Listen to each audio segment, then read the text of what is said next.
கர்த்தருடைய நாமத்திற்கு மகிமை உண்டாவதாக. இந்த நாளிலும் கூட நாம் கர்த்தருடைய வசனத்தை நாம் கவனிக்க போகிறோம். ஆவியானவர் நம்மோடு பேசுவாராக. நாம் தலை வணங்கி நாம் ஜெபிப்போம். எங்கள் நேசிக்கிற எங்கள் நல்ல தேவனே, மை ஸ்தோத்திரிக்கிறோம்.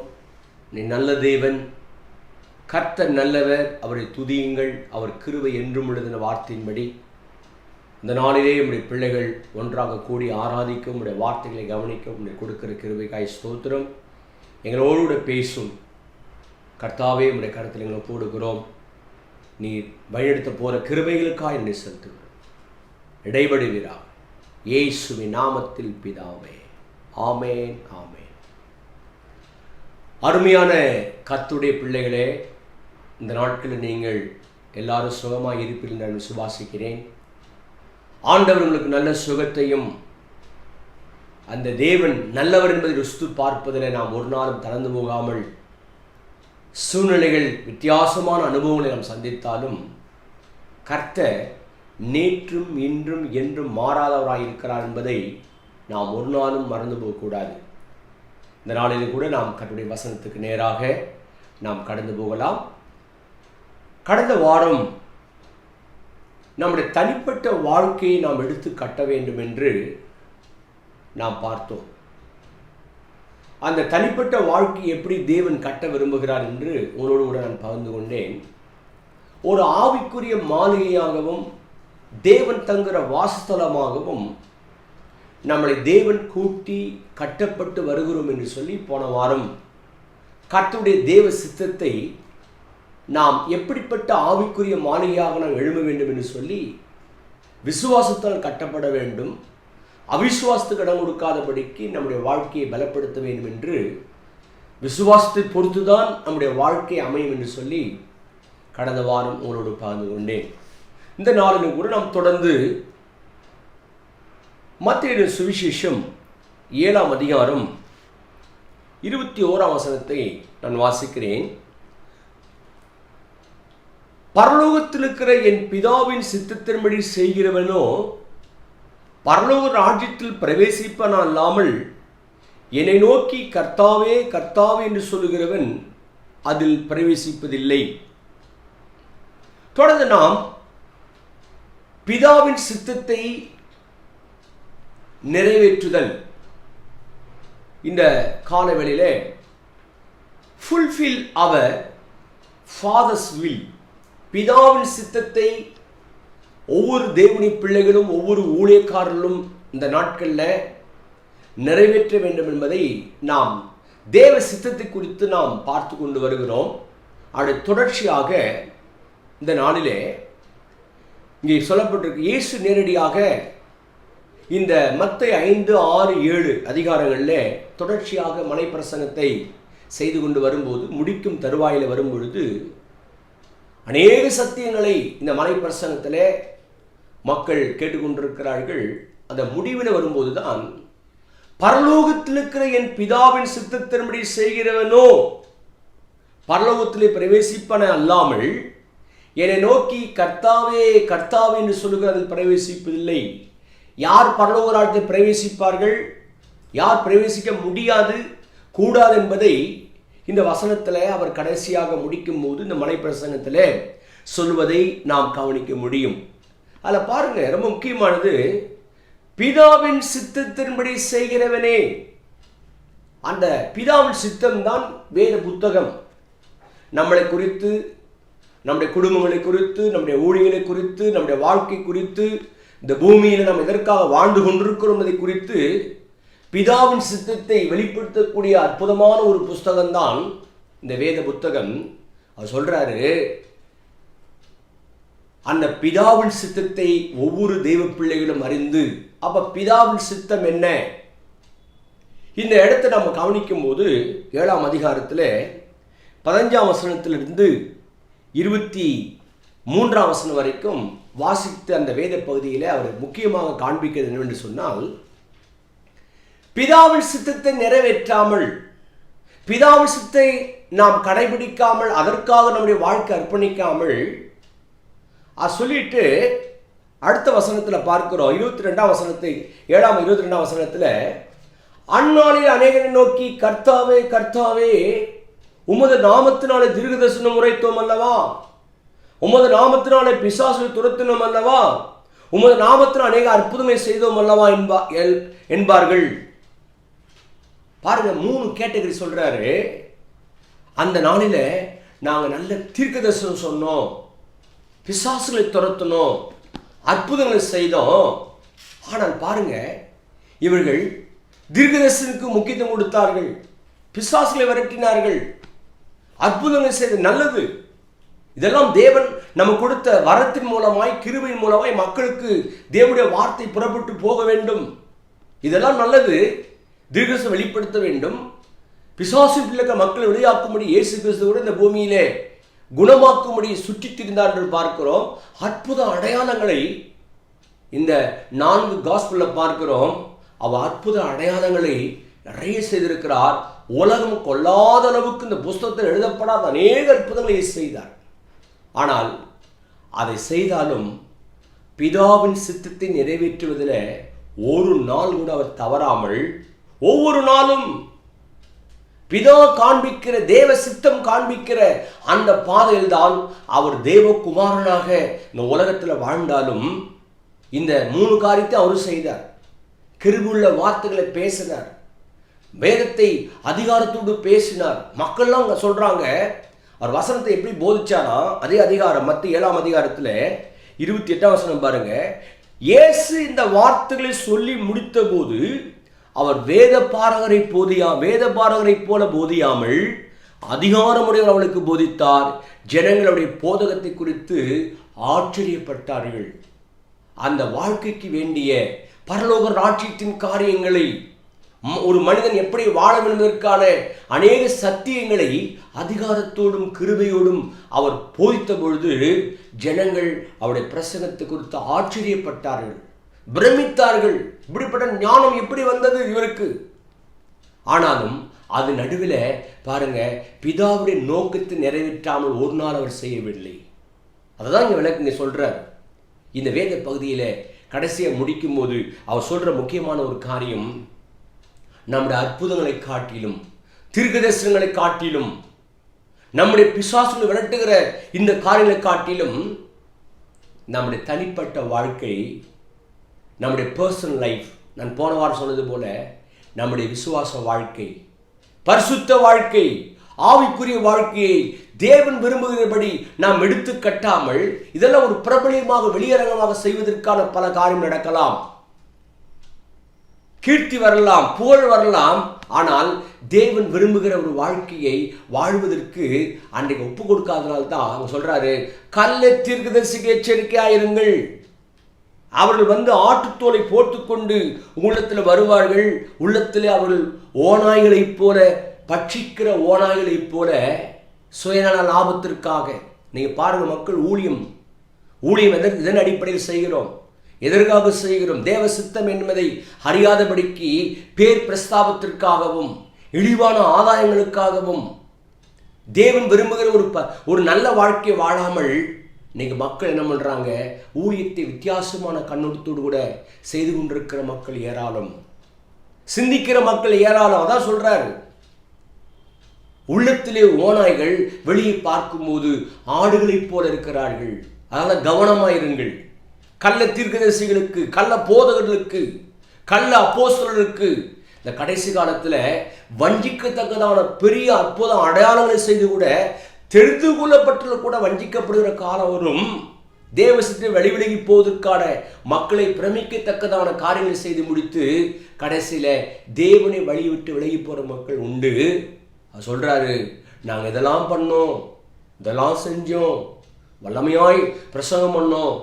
ஆனால் சொல்றாரு, 7ஆம் அதிகாரத்துல அவங்க சொல்றாங்க, இதெல்லாம் செய்தோம் அல்லவா அப்படின்னு சொல்றாரு. 23ஆம் வசனம், அப்பொழுது நான் ஒரு காலம் உங்களை அறியவில்லை, அக்கிரம செய்யக்காரரே என்னை விட்டு அகன்று போங்கள் என்று அவனுக்கு நான் சொல்லுகிறேன்.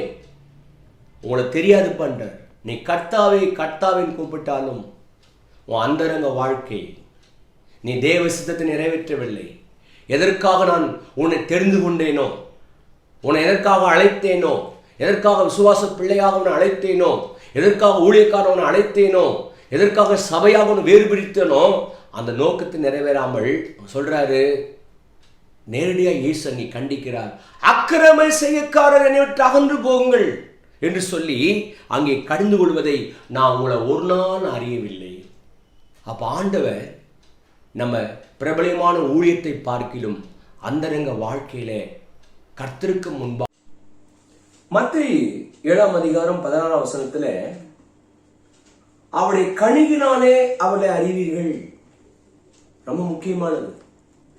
ஒரு நல்ல மரம் நல்ல கனிகளை கொடுக்கும், கெட்ட மரம் கெட்டகளை கனிகளை கொடுக்கும் சொல்லிவிட்டு அவர் சொல்றாரு, நல்ல மரம் கெட்ட கனியை கொடுக்க மாட்டாது. 18ஆம் வசனம், கெட்ட மரம் நல்ல கனியை கொடுக்க மாட்டாது, நல்ல கனி கூடாத மரம் எல்லாம் விட்டுண்டு அக்கினிலே போடப்படும், ஆதலால் அவருடைய கனிகளினாலே அவரை அறிவீர்கள். ரொம்ப ரொம்ப முக்கியமானது. ஆவியின் கனியினால் தேவ சித்தத்தை நிறைவேற்றுகிற, தேவனுக்காய் வாழ்கிற, நான் போன வாரம் சொன்னது போல ஒரு ஆவிக்குரிய மாளிகையாக எழும்பும்படி தேவன் நம்மை கட்டி நமக்குள்ளே வாசம் பண்ணுகிற தேவனுக்கு மகிமையாக நம்முடைய கிறிஸ்தவ வாழ்க்கை கட்டப்பட வேண்டும். ஆனால் இன்றைக்கு நம்முடைய ஆவிக்குரிய நிலை எப்படி இருக்கிறது? நம்முடைய ஆவிக்குரிய வாழ்க்கை எப்படி இருக்கிறது? நல்ல மரத்தை போல இருக்கிறோம், ஆனால் நல்ல கனி கொடுக்கிறோமா? அதான் சொல்றாரு, அக்கிரம செய்யக்காரரே உங்க நோக்கம் சரியில்லை, என் சித்தத்தை நிறைவேற்றவில்லை, எனக்காக வாழாமல் உலகத்துக்கும் உலகத்தின் இச்சைகளுக்கும் அடிபட்டு போகிற உங்க வாழ்க்கையில அல்லாஹ் சொல்றாரு, என்னை விட்டு அகன்று போகுங்கள். கர்த்தாவே கர்த்தாவே என்று சொல்லுகிறவன் அங்கே பரலோக நாட்டில் பிரவேசிக்க முடியாது என்பதை அந்த இடத்துல அவர் ஆணித்தரமாக கண்டிப்போடு பேசுவதை பார்க்க முடியும். அருமையான கர்த்தருடைய ஜனமே, கர்த்தருடைய சபையே, இந்த கடைசி காலத்துல வாழ்ந்து கொண்டிருக்கிறோம். திருச்சபையை தேவன் அவருக்கு ஏற்ற ஒரு மனவாட்டியாக தேவன் அலங்கரித்துக் கொண்டிருக்கிறார். ஆனால் நீங்கள் நானும், ஒவ்வொரு தேவ பிள்ளைகளும், ஒவ்வொரு விசுவாசிகளும் நாம் இந்த நாட்கள்ல நம்முடைய வாழ்க்கையை எடுத்து கட்டுவதற்கு பரலோகத்தில் இருக்கிற பிதாவின் சித்தத்தின்படி நாம் இருக்கிறோமா? நமக்கு தெரியும் மனசாட்சியில நாம் தேவ சித்தத்தின் மையத்தில் இருக்கிற, தேவ சித்தம் செய்து கொண்டிருக்கிறேன் என்பதை உங்கள் ஆவிலே உங்களோடு வாசப்படுகிற ஆவியானவர் சாட்சி கொடுப்பார். இல்லையென்றால் மனசாட்சியில நம்ம மழுங்கலாக்கி கொண்டு, இதை கடினப்படுத்திக் கொண்டு நாம் இஷ்டப்படி வாழ்ந்து கொண்டிருக்கிற மக்கள், இஷ்டப்படி ஊழியம் செய்து கொண்டிருக்கிற மக்கள், இஷ்டப்படி ஆராதனைக்கு சென்று தன் இஷ்டப்படி ஊழியம் செய்து கொண்டிருக்கிற மக்கள் ஏதாவது இந்த கடைசி காலத்திலே பெருகி இருக்கிறார்கள். ஆகவேதான் சொல்றாரு, பரலோகத்தில் இருக்கிற பிதாவின் சித்தத்தின்படி செய்ய வேணும். இன்றைக்கு செய்தியுடைய தலைப்பு அதுதான். அப்ப நம்ம பிதாவின் சித்தத்தை நிறைவேற்றுவதில் நாம் கவனமா இருக்கிறோமா? அந்த பிதாவின் சித்தம் என்ன? அந்த பிதாவின் சித்தத்தை குறித்து இன்றைக்கு நான் உங்களோட 3 முக்கியமான சில காரியங்களை பகிர்ந்து கொள்ளப் போகிறேன். அதை நாம் கண்டுபிடித்து அதன்படி செயல்பட ஒப்புக் கொடுக்கலாம். மத்தேயு 18ஆம் அதிகாரம் 14வது வசனத்தை வாசிக்க கேட்கலாம். மத்தேயு 18ஆம் அதிகாரம் 14வது வசனத்தை வாசிக்கலாம். இவ்விதமாக இந்த சிறியரில் ஒருவனாகிலும் கெட்டு போவது, இவ்விதமாக இந்த சிறியரில் ஒருவனாகிலும் கெட்டு போவது பரலோகத்தில் இருக்கிற உங்கள் பிதாவின் சித்தம் அல்ல. பரலோகத்தில் இருக்கிற உன் பிதாவின் சித்தம் அல்ல. முதலாவது சித்தம், இந்த சிறியரில் ஒருவனாகிலும் கெட்டு போவது பிதாவுடைய சித்தம் அல்ல. இந்த 18ஆம் அதிகாரத்துல இயேசு கிறிஸ்து அந்த சீசருக்குள்ள பரலோக ராட்சியில எவன் பெரியவனா இருப்பான் என்ற ஒரு வாக்குவாதம் வருது. அப்போது ஆண்டவர் சின்ன பிள்ளை அழைத்து கொண்டு வந்து நிறுத்தி அவங்க சொல்றாரு, இந்த பிள்ளையை போல மனம் திரும்பி ஆகாவிட்டால், பிள்ளைகளை போல ஆகாவிட்டால் பரலோக நாட்டில் பிரவேசிக்க மாட்டேன் என்று மெய்யா உங்களுக்கு சொல்லுகிறேன்னு சொல்லி, இந்த பிள்ளையை போல தன்னை தாழ்த்துகிறவன் பரலோக நாட்டில் பிரவீனாயிருப்பான்னு சொல்லி ஒரு பிள்ளையை நீங்கள் ஏற்றுக்கொள்ள வேண்டும். இந்த சிறியில் ஒருவனை நீங்கள் அற்பமா நினைக்க கூடாது. உங்களுக்குள்ளே தன்னை குறித்து ஒரு பெரிய பெருமையோடு யார் பரலோக நாட்டில் பெரியவனா இருப்பான் என்று சீசர்களுக்குள்ள, இந்த இயேசுவோடு வாழ்ந்த தேவ பிள்ளைகளுக்குள்ள சீசருக்குள்ள இந்த சம்பவத்தை நம்ம பார்க்க முடியும். அப்பதான் அவர் சொல்றாரு, பிதாவின் சித்தம் என்ன தெரியுமா? இந்த சிறியரில் ஒருவரை நீங்கள் அற்பமா நினைக்காமல், அங்க ஒரு உதாரணம் சொல்றாரு, அவங்கள எப்போதும் தேவதூதர்கள் பரம பிதாவின் சமூகத்தில் நாம தேவதூரை போல அவங்க தரிசித்து கொண்டிருக்கிறாங்க சொல்லிவிட்டு 18ஆம் அதிகாரம் மத்தேயு 18ஆம் அதிகாரம் 11ஆம் வசனத்தை வாசிக்கும் போது, மனுஷகுமாரன் கெட்டு போனதை ரட்சிக்க வந்தார். அப்ப இந்த பூமியில பிதாவின் சித்தம் என்ன? ஒருவரும் கெட்டு போகக்கூடாது, ஒருவரும் பின்வாங்கி போகக்கூடாது, ஒருவரும் இந்த பூமியில நல்ல வாழ்க்கையை வாழ்ந்து பரலோக ராஜ்யத்துக்கு போக வேண்டும், நித்திய ஜீவனை அடைய வேண்டும், இந்த பூமியில் நல்ல வாழ்க்கையை வாழ வேண்டும். அவங்க சொல்றாரு பாருங்க, மனுஷகுமாரனாகிய ஆண்டவராகிய இயேசு கிறிஸ்து வந்த நோக்கம் என்ன? கெட்டு போனதை ரட்சிக்க வந்தார். அப்ப அவருடைய நோக்கம் என்ன? பிதாவின் சித்தம்.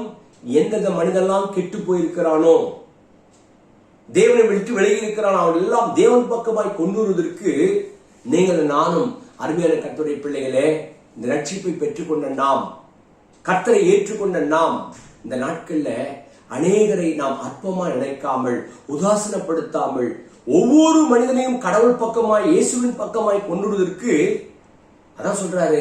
மனுஷகுமாரன் வந்த நோக்கமே அதுதான். சொல்லிவிட்டு உங்களுக்கு எப்படி தோன்றுகிறது சொல்றாரு. ஒரு மனுஷனுக்கு 100 ஆடு இருக்குது. இந்த 100 ஆடுல 99 பத்திரமா தொழுவத்தில் இருக்குது. ஒண்ணு காணாமல் போனால் அந்த காணாமல் போன ஆட்டை கண்டுபிடித்து அவன் தொழுவத்துக்கு கொண்டு வரும்போது அவன் சொல்றான். அந்த இடத்துல பார்க்கிறோம் 13ஆம் வசனம், அவன் அதை கண்டுபிடித்தால் சிதறி போகாத 99 ஆடுகளை குறித்து சந்தோஷப்படுவதை பார்க்கிலும் அதை குறித்து அதிகமாய் சந்தோஷப்படுவான் என்று மெய்யாகவே நான் உங்களுக்கு சொல்லுகிறேன். அவர் சொல்ற முக்கியமான ஒரு காரியம், ஒரு ஆடு காணாமல் போனால் இது எதை காமிக்கிறது என்றால், அநேக மக்கள் ரட்சிப்பின் பாதையை கொண்டு வர வேண்டும்.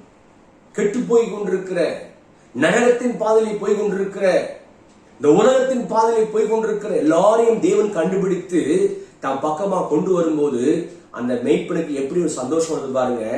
அந்த ஒரு ஆடு காணாமல் போனால் அதை கண்டுபிடித்த உடனே அவனுக்கு பாருங்க 99 காட்டிலும், அதான் பைபிள் சொல்லுது, ஒரு பாவி மனம் திரும்பும் போது, ஒரு மனுஷன் கர்த்தரிடத்துல திரும்பப்படும் போது அதை குறித்து பரலோகத்துல மிகுந்த சந்தோஷம் உண்டாகும்.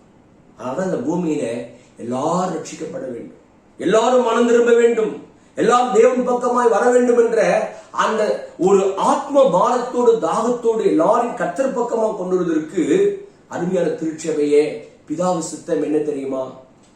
எல்லாரும் தேவன் பக்கமாய் வர வேண்டும், எல்லாரும் ரட்சிக்கப்பட வேண்டும்.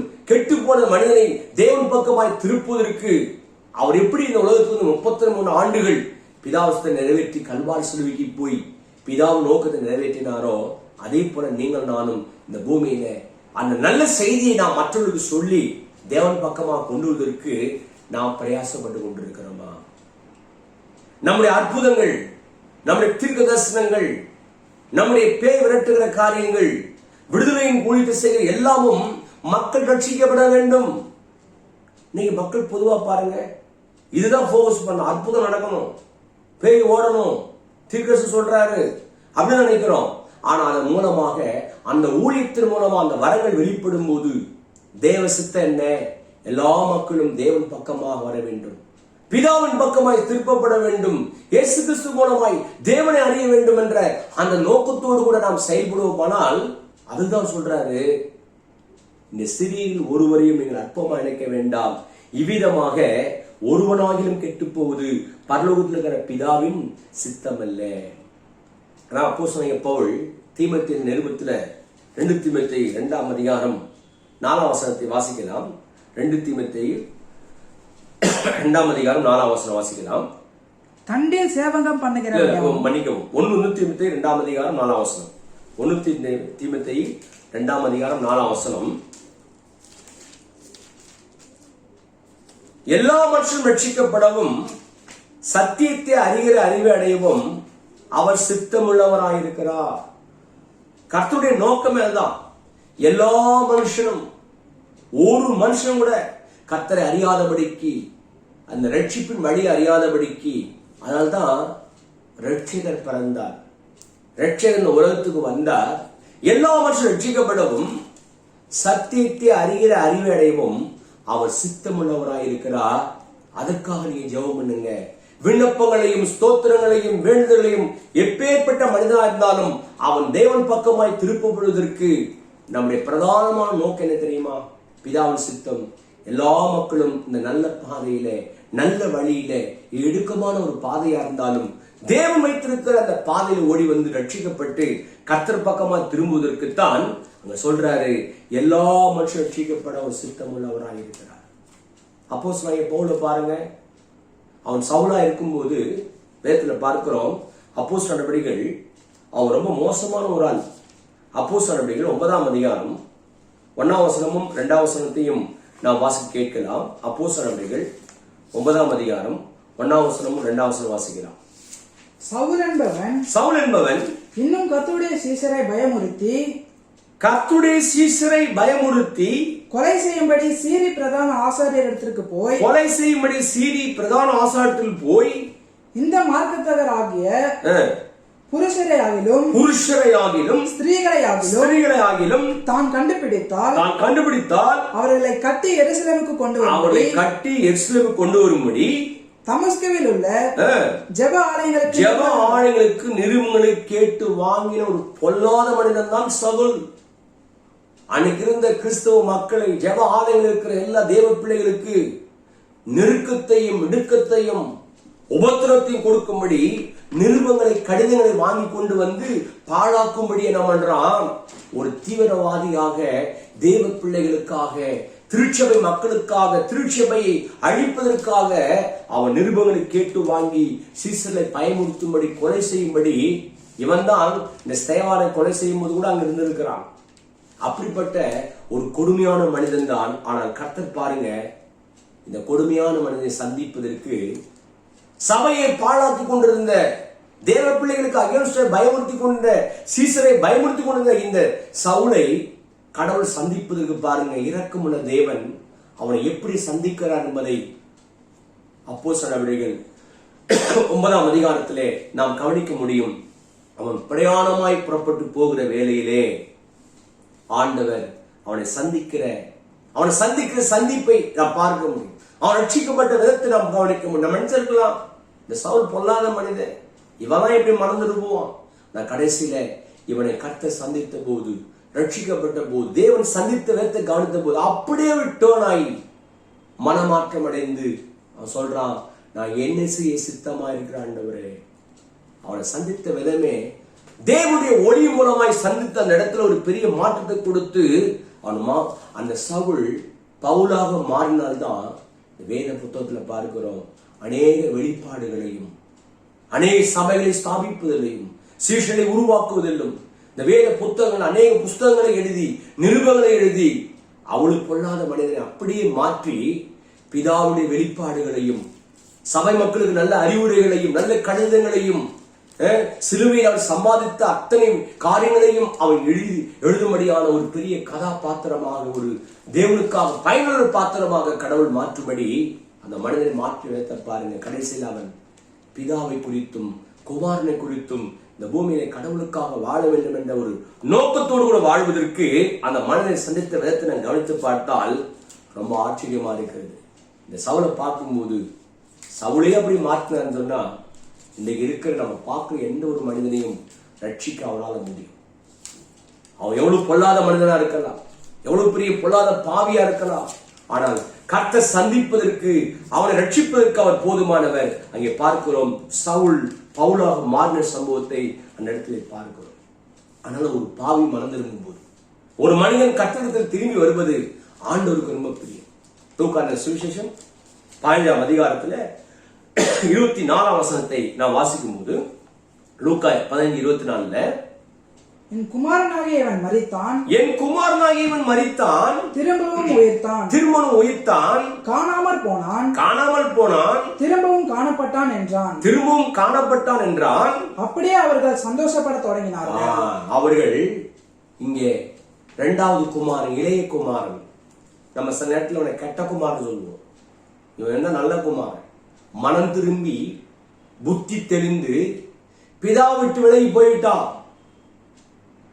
சில நாட்கள் கழித்து, அநேக ஆண்டுகள் கழித்து துன்மார்க்கமாய் வாழ்ந்து விட்டு மனம் திரும்பி என் அப்பா வீட்டுக்கு போக வேண்டும், பிதாவின் வீட்டுக்கு போக வேண்டும், என்று சொல்லி புத்தி தெளிந்து எல்லாம் முடிந்தம் திரும்பி வரும்போது லூக்கா 15 அதிகாரத்துல பார்க்கிறோம், தகப்பன் பாருங்க ஓடி போய் அவன் திரும்பி வரும்போது, மனம் திரும்பின போது, புத்தி தெளிந்து தன் அப்பா வீட்டுக்கு வந்த போது அவனை ஏற்றுக்கொண்டு அங்க பார்க்கிறோம். என்ன சொல்றாரு பாருங்க, இளையகுமாரன் திரும்பவும் காணப்பட்டான், காணப்படாமல் போனான். எல்லாரும் சேர்ந்து வீட்டுல தகப்பனோடு சேர்ந்து தகப்பனை வீட்டில சந்தோஷப்பட தொடங்கினார்கள். இதுதான் ரொம்ப முக்கியம்.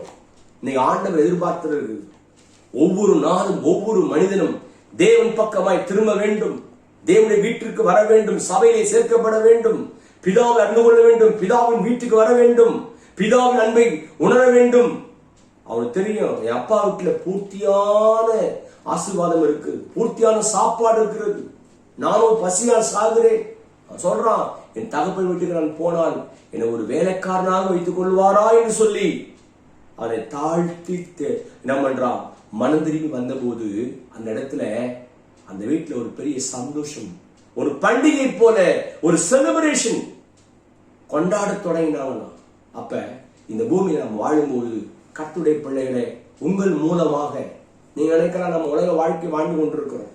ஆனா உலக வாழ்க்கையில ஒவ்வொரு நாளும் சில மக்கள் மனம் திரும்பும் போது, உங்கள் மூலமாக மனம் திரும்பும் போது, உங்கள் மூலமாக ஆண்டவரை ஏற்றுக்கொள்ளும் போது, உங்கள் மூலமாய் சபையை சேர்க்கப்படும் போது, அந்த நோக்கத்தை நிறைவேற்றுவதற்கு நாம் வாழ்ந்து கொண்டிருக்கிறோமா, இல்ல உலகத்துக்காகவும் உலக ஆசீர்வாதத்திற்காகவும்? இதெல்லாம் நமக்கு தேவை, இதெல்லாம் அந்த கொடுக்கிற, இதெல்லாம் நம்மை தேடி வருகிறது, நன்மையின் கிருபை தேடி வருகிறது. ஆனால் செய்ய வேண்டிய மிக முக்கியமான ஒரு காரியம், நம்முடைய ஒவ்வொரு வாழ்க்கையின் மூலமாக அநேகர் மனம் திரும்புகிறார்களா? அந்த மனம் திரும்புவதற்கு நாம் அந்த சத்தியத்தை நாம் சொல்றோமா?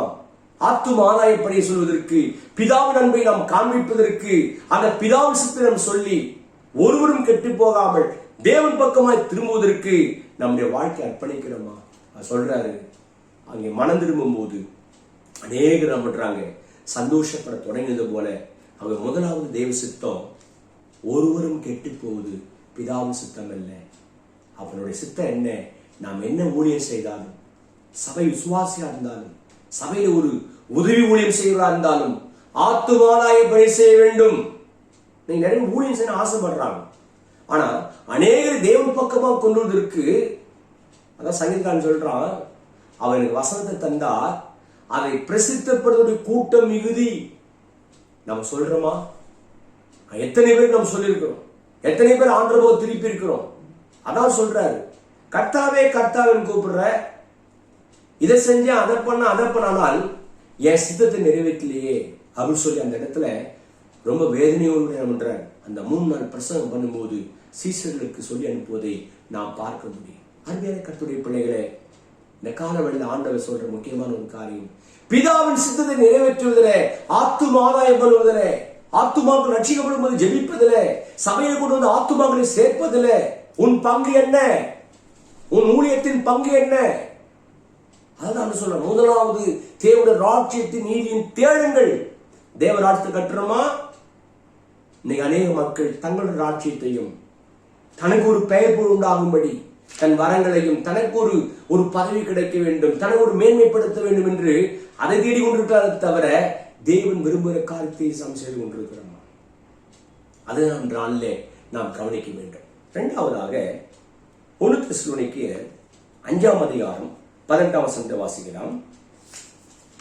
எல்லாவற்றையும் ஸ்தோத்திரம் செய்யுங்கள், எல்லாவற்றிலும் ஸ்தோத்திரம் செய்யுங்கள், அப்படி செய்வதே கிறிஸ்து, அப்படி செய்வதே கிறிஸ்து இயேசுவுக்குள் உங்களை குறித்து தேவனுடைய சித்தமாய் உங்களை குறித்து தேவனுடைய சித்தமாய் இருக்கிறது. முதலாவது சொன்னேன், ஒருவரும் கெட்டு போகாமல் எல்லாரும் மனம் திரும்ப வேண்டும், ஒருவரை அற்பம் அழைக்க கூடாது, பிதாவின் பக்கமாய் திருப்பி ரட்சிப்பு அடைய வேண்டும் என்று நாம் பார்த்தோம் முதலாவதாக. இரண்டாவது, இங்கே பவுல் தெசலோனிக்கே சபைக்கு எழுதும்போது எல்லாவற்றிலேயும் ஸ்தோத்திரம் செய்யுங்கள், அப்படி செய்வதே கிறிஸ்து இயேசுவுக்குள் உங்களை குறித்து தேவனுடைய சித்தமாய் இருக்கிறது. இது இரண்டாவது தேவ சித்தம். இரண்டாவது, நாம் எல்லா சூழ்நிலையிலும், எல்லா காலங்களிலும், எல்லாவற்றிலேயும் தேவனுக்கு மகிமையாக நம்முடைய வாயிலை எப்பொழுதும் ஸ்தோத்திர பலியை நாம் செலுத்த வேண்டும். ஸ்தோத்திரங்களை அதிகமாய் ஆண்டவருக்கு ஏறெடுக்க வேண்டும். நாம் சபை கூடி வருகிற நோக்கமே அதுதான். ஏன் வாரத்தில் ஒரு நாள் சபை கூடி வருகிறோம்?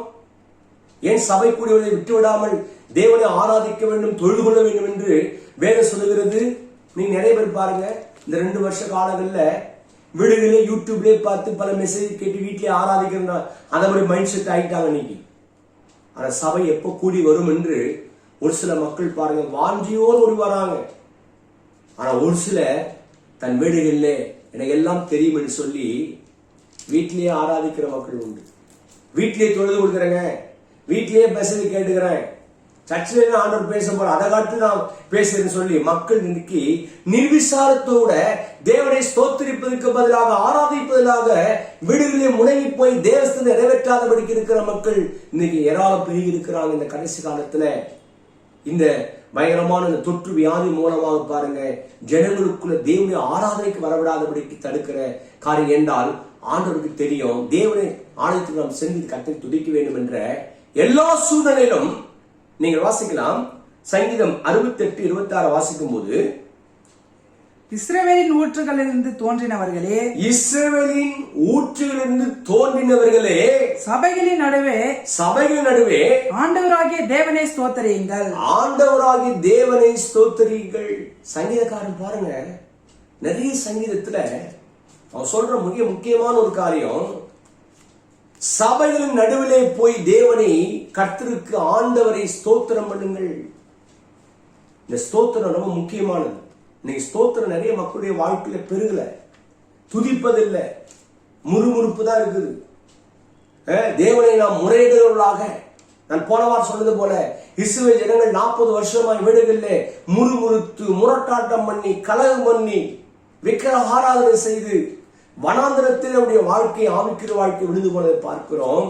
ஆனா நீங்க சொல்றாரு, சபை நடுவே நீங்கள் போய் ஆண்டவராகிய தேவனை நாம் ஸ்தோத்தரிக்க வேண்டும். ஆலயத்து போர் நோக்கம் அதுதான். தேவனை உயர்த்த வேண்டும், அவரை ஸ்தோத்தரிக்க வேண்டும், அவருடைய நாமத்தை உயர்த்த வேண்டும்.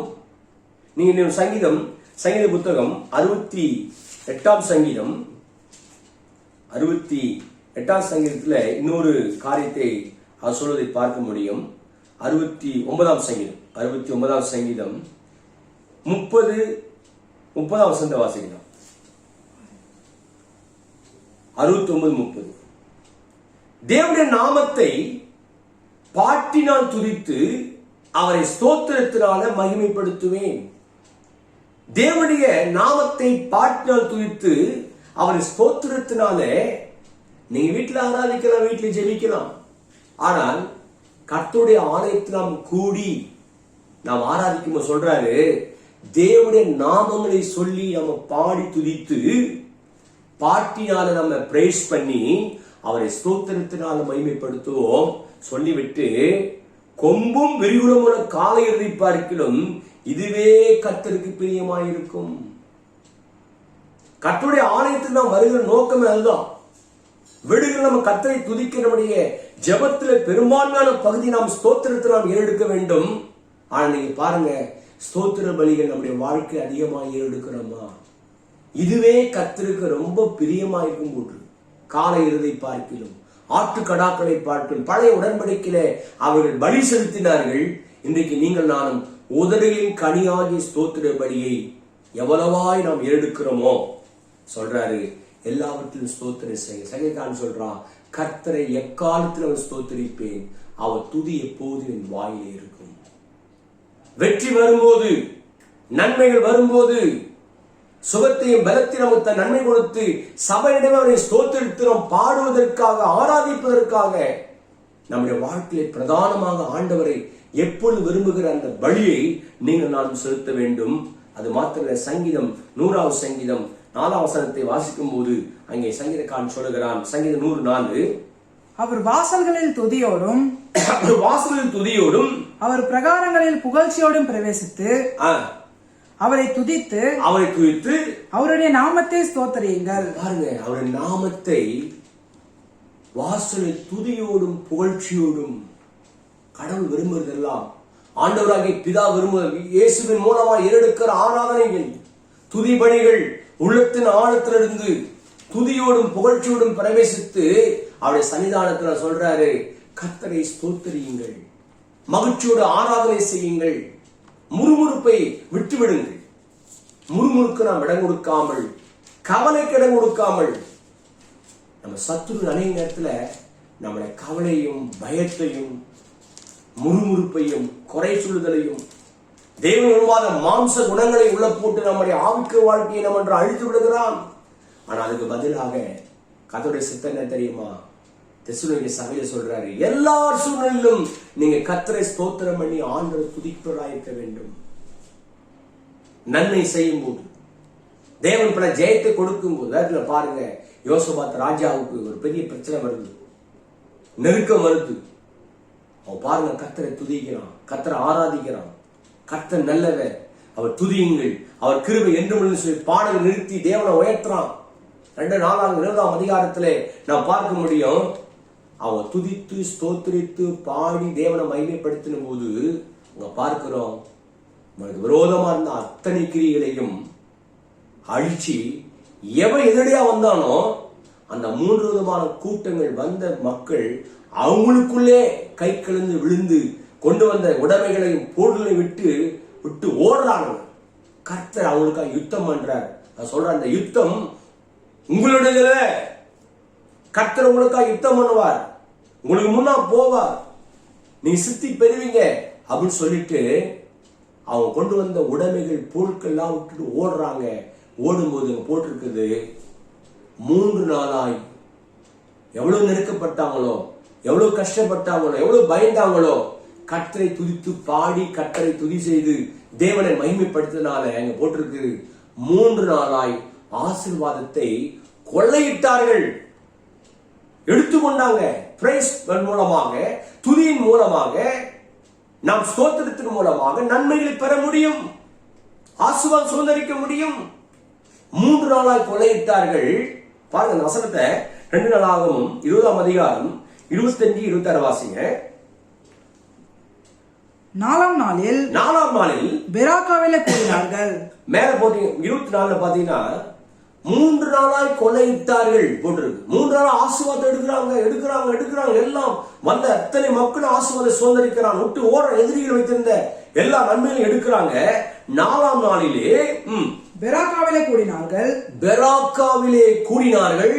அங்கே கர்த்தருக்கு ஸ்தோத்திரம் செலுத்தினார்கள். ஆதலால் அவ்விடத்திற்கு இந்நாள் வரைக்கும் இருக்கிறபடி பெராக்கா என்னும் பேர் தரித்தார்கள். அங்கே பெராக்கா என்னொரு பேர் வைத்து கர்த்தருக்கு ஸ்தோத்திரம் செலுத்தி ஆசீர்வாதங்களை சுதந்திரிக்கும் போது பைபிளை பார்க்கிறோம். இயேசு கூட சில இடத்துல நன்மை பெற்ற உடனே, அற்புதம் பெற்ற உடனே, நன்மை பெற்ற சொல்ற ஆசாரியை போய் காண்மி, அங்கே மோசே கட்டளையிட்டு காணிக்கு போய் சபையை செலுத்து, ஒரு கட்டளை கொடுத்து அனுப்புறாரு. இவங்க பாருங்க, பெராக்காவிலே கூடி கர்த்தருக்கு ஒரு வெற்றி கிடைத்த உடனே அவங்க கர்த்தருக்கு ஸ்தோத்திரம் செலுத்துறாங்க. போட்டிருக்கு, இளைப்பாறுதலும் மகிழ்ச்சியும். திரும்பி போகும்போது ஒரு மகிழ்ச்சியோடு சந்தோஷத்தோடு கூட எவ்வளவு நெருக்கப்பட்டாங்களோ அவ்வளவாய் தேவன் அவளுக்காய் யுத்தம் செய்து அந்த இடத்துல சத்துருக்கள் கலிகூடாதபடிக்கு அங்கே ஜெயம் எடுத்து நாம் பார்க்க முடியும். அருமையான கர்த்தருடைய பிள்ளைகளே, நீங்களும் நானும் இந்த நாட்கள்ல நாம் செய்ய வேண்டிய பிதாவு சித்தம் என்ன தெரியுமா? எல்லா சூழ்நிலையிலும் எல்லாவற்றிலேயும் தேவனை ஸ்தோத்திரம் பண்ண வேண்டும். இந்த ஸ்தோத்திரம் பண்ணும்போது ஒரு முக்கியமான காரியத்தை சொல்ல முடிகிறேன். யோபு சொல்றான், கர்த்தர் கொடுத்தார், கர்த்தர் எடுத்தார், அவருடைய நாமத்துக்கு ஸ்தோத்திரம் என்று சொல்லுகிறான். இதை அநேக நேரத்தில் இதை நாம் தவறாக நாம் புரிந்து கொண்டு அநேக நேரத்தில் தீமை கொடுத்தாலும் அவர் தான் கொடுக்கிறார், நன்மை கொடுத்தாலும் அவர் தான் கொடுக்கிறான்னு சொல்லி நல்ல தேவனை கெட்டவரை போல இன்னைக்கு அநேக பரிசுத்தவான்கள் அநேக தேவனுடைய ஊழியக்காரர்கள் சில இடத்துல போகும்போது சொல்லுவாங்க, கர்த்தர் கொடுத்தார், கர்த்தர் எடுத்தார், அவருடைய நாமத்துக்கு ஸ்தோத்திரம் அப்படின்னு சொல்லுவாங்க. ஆனா அந்த இடத்துல கர்த்தர் எடுக்கலங்க.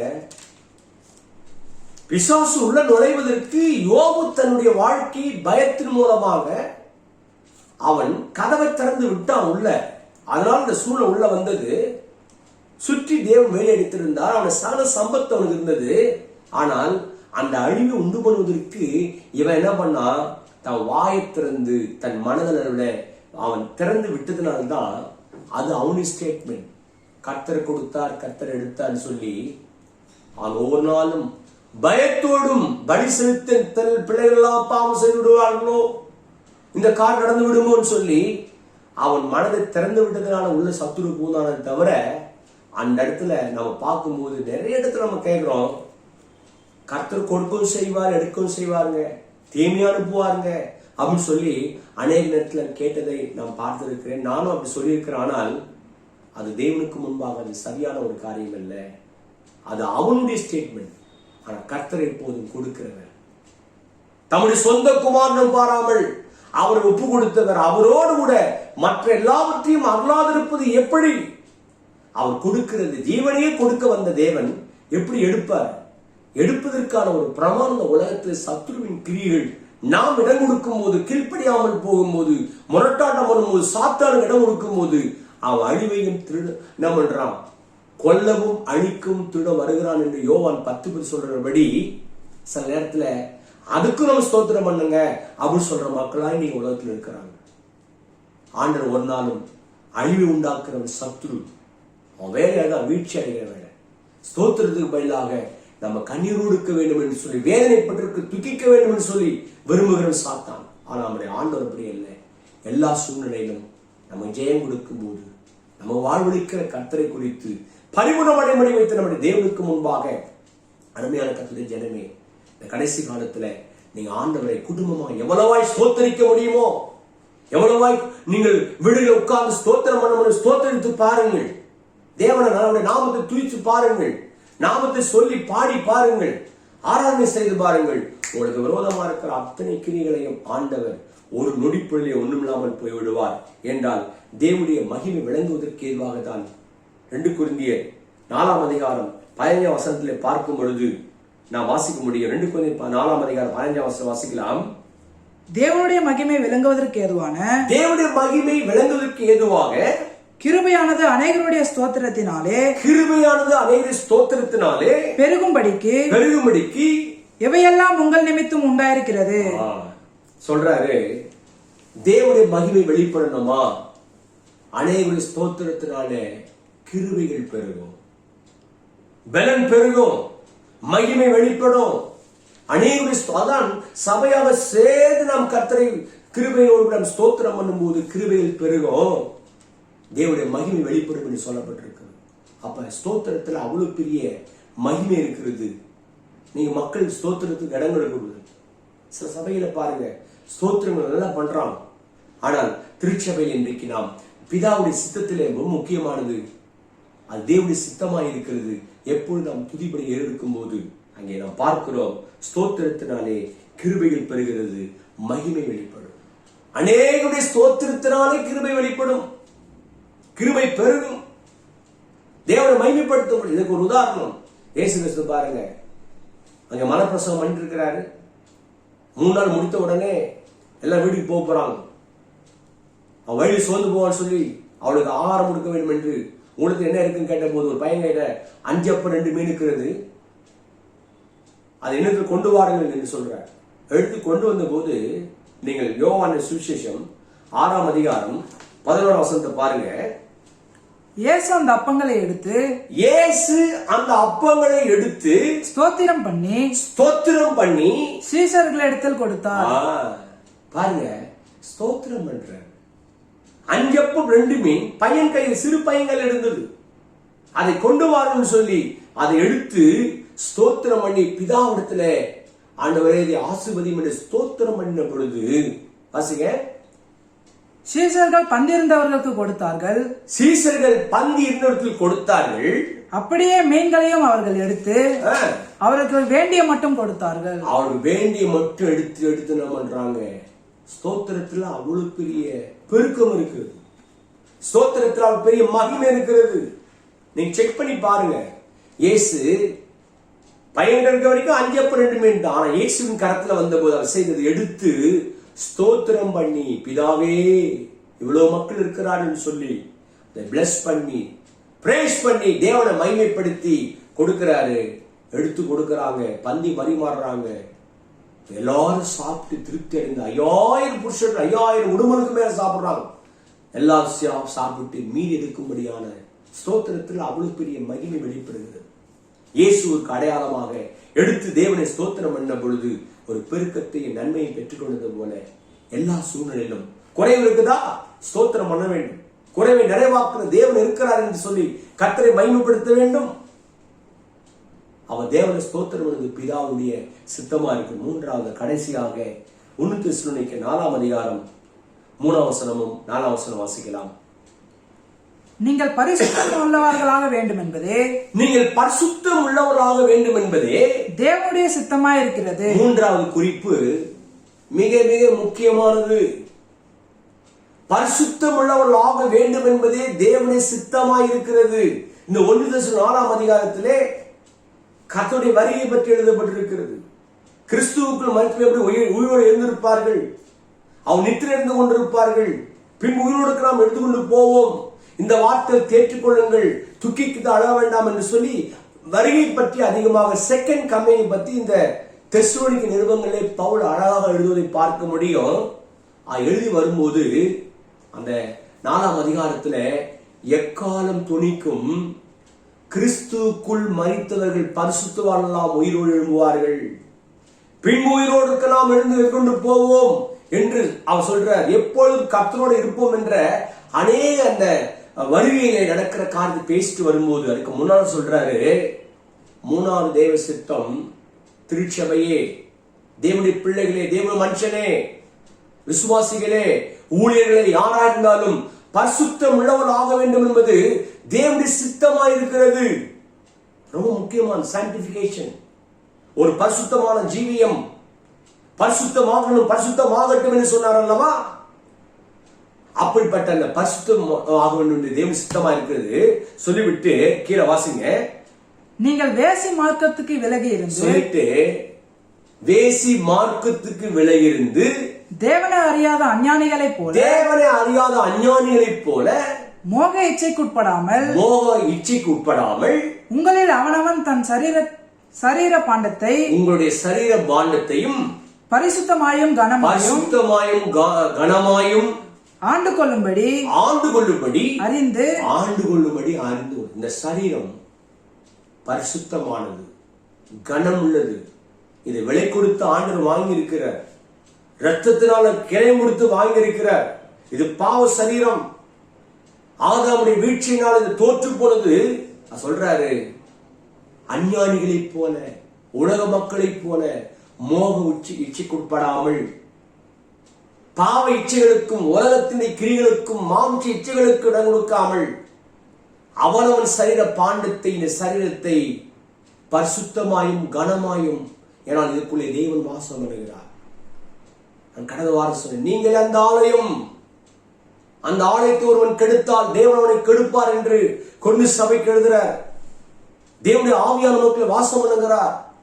அப்ப தேவனுடைய ஆவியான வாசம் பண்ணுகின்ற சரீரத்தை பரிசுத்தமாய் கனமாய் ஆண்டு கொள்ள அறிந்து, அப்படிப்பட்ட அறிகிற அறிவினாலே நமக்குள்ள ஒவ்வொரு நாள் அந்த சிந்தை இருக்க வேண்டும். இல்லை, தேவன் வாசம் பண்ணுகிறார், தேவனை நான் சுமந்து கொண்டிருக்கிறேன், எனக்குள்ள வாசம் பண்ணுகிறார் சொல்லிவிட்டு அடுத்த வசனம் வாசிங்க. இந்த விஷயத்தில் ஒருவனும் மீறாமலும் தன் சகோதரனை வஞ்சியாமலும் இருக்க வேண்டும். தன்னுடைய சகோதரனை வஞ்சியாமலும் இருக்க வேண்டும். முன்னமே நாங்கள் உங்களுக்கு சொல்லி, நாம் முன்னமே உங்களுக்கு சொன்னபடி, சாட்சியாக எச்சரித்தபடியே இப்படிப்பட்ட விஷயங்கள் எல்லாவற்றையும் குறித்து, இப்படிப்பட்ட எல்லா விஷயங்களை குறித்து கர்த்தர் நீதியை சரிகட்டுகிறவராய் இருக்கிறார். நீதியை சரிகட்டுகிறவராய் இருக்கிறார். நம்முடைய தேவன் அன்புள்ள தேவன் தான், கிருபையின் தேவன் தான். அதனால சொன்னார், உங்களுக்கு தெரியாது பண்ணிட்டார், அக்கிரம செய்கார் அகன்று போங்கன்றார். ஏன்னா அவங்களுடைய வாழ்க்கையுடைய கனி ஓநாய்கள் ஆட்டுத்தோலை போர்த்து கொண்டு மிகப்பெரிய வெளியே காமிச்சிட்டாங்க. ஆனா உள்ளத்துல அவர்கள் சரியான கனிவுள்ள வாழ்க்கை வாழாமல் வஞ்சிக்கிற மக்களா இருந்தார்கள். அதான் சொல்றாரு, ஒருவனும் சகோதரனை வஞ்சியாமலும். முன்பு நான் எச்சரித்தபடியே நம்முடைய தேவன் நீதி சரிகட்டிருக்கிற தேவன். இந்த உலகத்தில் நாம் கவனமாக, ரொம்ப பயபக்தியாக தான் நிற்கிறேன் என்று சொல்கிற விழாதபடிக்கு தன்னை காத்துக் கொள்ளும்படி கர்த்தருக்கு முன்பாக, கர்த்தருக்கும் மனுஷருக்கு முன்பாக எப்பொழுது நாம் பிரியமானவராய் நடந்து கொண்டது போல நடந்து கொள்வதற்கு நம்முடைய வாழ்க்கை அர்ப்பணித்து அவர் சொல்றாரு, எச்சரித்தபடி 2 வாரம் அஞ்சியாமலும் எச்சரித்தபடியே நம்முடைய தேவன் நீதி சரிகட்டுவராய் இருக்கிறார். சொல்லிவிட்டு அடுத்த வசனத்தை வாசித்து முடிக்கலாம். தேவன் நம்மை அசுத்தத்திற்கு அல்ல, தேவன் நம்மை அசுத்தத்திற்கு அல்ல, பரிசுத்தத்திற்கே அழைத்திருக்கிறார். பரிசுத்தத்திற்காக அழைத்திருக்கிறார். இதான் பிதாவின் சித்தம். நாம பரிசுத்தத்தை நோக்கி ஒரு கண்டினியூ ப்ராசஸ் நடந்து கொண்டிருக்கு. பரிசுத்தமாகணும், பரிசுத்தமாகட்டும். எத்தனை ஒரு விசுவாசியா இருக்கலாம், எத்தனை வருஷம் ஊழிய அனுபவம் இருக்கலாம். இந்த கடைசி காலத்துல தேவ பிள்ளைகளுக்கு அதிகமாக ஜெபிக்க வேண்டும். அவங்க சொல்றாரு, அசுத்தத்துக்காக அல்ல, நம்மள தேவன் பரிசுத்தத்திற்காக அழைத்திருக்கிறார். அன்பான வாலிப பிள்ளையே, அன்பான புருஷன்மார்களே, நீ ஒரு பரிசுத்த மனவாட்டி. மணவாளன் வரப்போகிறார். மணவாளன் ஆட்டுக்குட்டியாக விருந்துல நாம் திருமணம் அங்கே நடக்க போகுது, விருந்து நடக்க போகுது. ஆனால் மனவாட்டியாகிய திருச்சபையை அலங்காரப்படுத்தும்படி அசுத்தமான வாழ்க்கைக்காக அல்ல, பரிசுத்தத்திற்காக அழைத்திருக்கிறார். அத சொல்றாரு, பரிசுத்தம் உள்ளவள் ஆக வேண்டும் என்பதே தேவனுடைய சித்தமா இருக்கிறது. அப்ப அதுக்கு நாம் ஆவியானோடு சேர்ந்து சத்தியத்தை அறிந்து, நான் யார், எனக்குள்ளே எப்படிப்பட்ட தேவன் வாசம் பண்ணுகிறார், நான் எந்த இடத்துக்கு போனாலும் எப்படிப்பட்ட சூழ்நிலை வாழ்ந்தாலும் நான் கர்த்தருக்காக வாழ்கிற புது உடன்படிக்கையின் ரத்தத்தினால வாங்கப்பட்ட நான் பயபக்தியோடு வாழ்ந்து தேவனை எதிர்கொண்டு போவதற்கு அந்த எக்கால சத்தம் ஊத போகுது. அந்த சத்தம் என் காதில் கேட்கப்பட வேண்டும். நித்திரடைந்தவர்களா ஒரு நாள் எழுந்திருப்பார்னு சொல்லி நான் கர்த்தரோடு எதிர்கொண்டு போவதற்கு ஆயத்தப்படுத்த வேண்டும் என்ற ஒரு பயபக்தியான ஒரு வாழ்க்கை, ஒரு பரிசுத்தமான வாழ்க்கை வாழ்வதற்கு நம்ம வாழ்க்கை சிந்தையில எப்பொழுதும் அதுதான் பரிசுத்த ஆவியானவர் நம்ம கூட இருக்கிறார். அவருடைய பேர் அதுதான், பரிசுத்த ஆவியானவர்.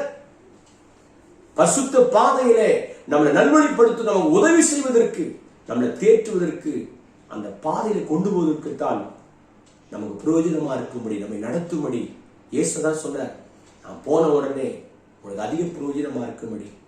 திருத்துவத்தில் 3வது நபராகிய ஆவியானவர் ரொம்ப முக்கியம். நீங்க அனைவருடைய வாழ்க்கையை பரிசுத்த வாழ்க்கை வாழ முடியல தெரியுமா? இந்த பரிசுத்த ஆவியானவர் பெற்றுக்கொள்ளாமல் இருப்பது, பரிசுத்த ஆவிக்குள் வாழாமல் இருப்பது. உங்களுக்குள்ளே இருக்கிறார், அந்த அனுபவத்தை பெற்றுக்கொள்ளாமல், அந்நிய பாஷை பேசாமல், ஆவியில் நிரம்பாத ஒரு அனுபவம் பெறாதபடியால்தான் அநேக நம்புறாங்க கிறிஸ்தவ வாழ்க்கையை சிக்கி தேவன் வருமாத பாதையிலே இச்சையில விழுந்து போய் கடைசியில தேவனுக்கு விரோதமாக போகிற மக்கள் உண்டு. அதற்காக தேவன் நம்ம அழைக்கவில்லை. அருமையான கர்த்தருடைய பிள்ளைகளை நான் சொல்லி முடிகிறேன். அதான் ஏன் சொல்றாரு மத்தேயு 7:21, பரலோகத்தில் இருக்கிற என் பிதாவின் சித்தத்தின்படி செய்கிறவன் எவனோ அவன் தான் பரலோகத்தை பிரவேசிப்பன அல்லாமல் கர்த்தாவே கர்த்தாவின்னு சொல்லிட்டு நான் சபைக்கு போனேன் ஐயா, நான் தவறாமல் ஆலயத்துக்கு போனேன், தவறாமல் காணிக்கை கொடுத்தேன், தசமபாகம் கொடுத்தேன், சபையில மெம்பரா இருந்தேன், இதெல்லாம் பெருசு கிடையாது. கர்த்தாவை கர்த்தாவின்னு கூப்பிட்டுட்டு அவன் சொல்லுவாங்களாம், அந்த நாளில் நாங்கள் இதெல்லாம் செஞ்சோமே, இந்த அற்புதம் பண்ணமே, பேய் வெட்டினமே. நீ பாருங்க, பேய் வெட்டுறது பெருசா நினைக்கிறோம் சில மக்கள். இயேசு நாமத்தில் சொல்ல பேய் போகும், இயேசு நாமத்தில் ஜெபித்த அற்புதம் நடக்கும். இயேசு நாமத்தில் நம்ம பேசுற வார்த்தைகள், உழைக்காட வார்த்தை கர்த்தர் நிலைப்படுத்துவார். அது தீர்க்கதரிசனமா போகும், அது கர்த்தருக்கு செய்த வரங்கள் வேலை செய்யும். ஆனால் அந்தரங்க வாழ்க்கையிலே ஆண்டவருக்கு முன்பாக நாம் வாழ்கிற வாழ்க்கை ரொம்ப ரொம்ப முக்கியம்.